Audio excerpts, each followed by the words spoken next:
বন্ধুরা, শেয়ার করলাম তোড়া মাছের রেসিপি বা পাকাল মাছের রেসিপি। আপনার ভিডিওটি শেষ পর্যন্ত দেখবেন। তোড়া মাছ নিয়েছি বা পাকাল মাছ নিয়েছি, হলুদ গুঁড়ো, লঙ্কার গুঁড়ো হাফ চা চামচ করে দিয়েছি, স্বাদ মতো লবণ, ভালো করে মেখে নেব। ভালোভাবে মাখানো হয়ে গেছে। এই পাকাল মাছ ভেজে নেব, ভেজে রেখে দেব। টাটকা রান্না করলে কাঁটা সহজে ছাড়ে না, ভেজে রেখে দিলে সকালবেলা ভাজলে, দুপুরে বা বিকালে রান্না করলে কাঁটা সহজে ছেড়ে যাবে। খেতে দারুণ টেস্টি হবে এই রেসিপি। কড়াইতে সাদা তেল দিয়েছি, আপনারা সর্ষের তেলে তৈরি করতে পারেন। 3 টেবিল চামচ সাদা তেল দিয়েছি। মশলা মাখানো মাছ দিয়ে দেব।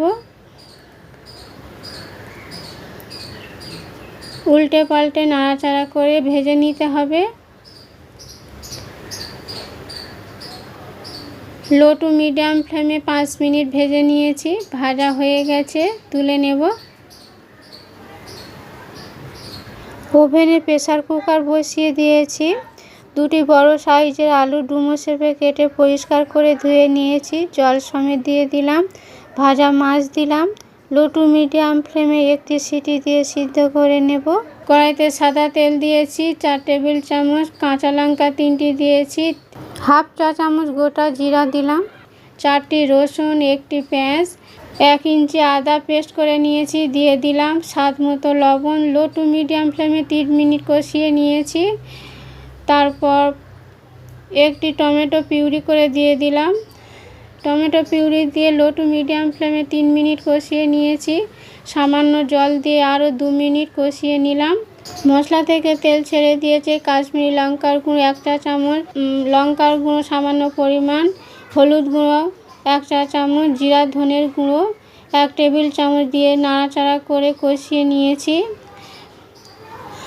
অল্প জল দিয়ে ভালো করে কষিয়ে নিয়েছি। লো টু মিডিয়াম ফ্লেমে ফুটিয়ে নিতে হবে। মশলা থেকে তেল ছেড়ে দিয়েছে। সিদ্ধ করা সবজি, মাছ জল সমেত দিয়েছি। ভালো করে নাড়াচাড়া করে নিতে হবে। তারপর 1.5 কাপ নর্মাল জল দিয়ে দেব। 1 চা চামচ চিনি। লো টু মিডিয়াম ফ্লেমে 5 মিনিট ফুটিয়ে নেব। 1টি আলু ভেঙে দিলাম।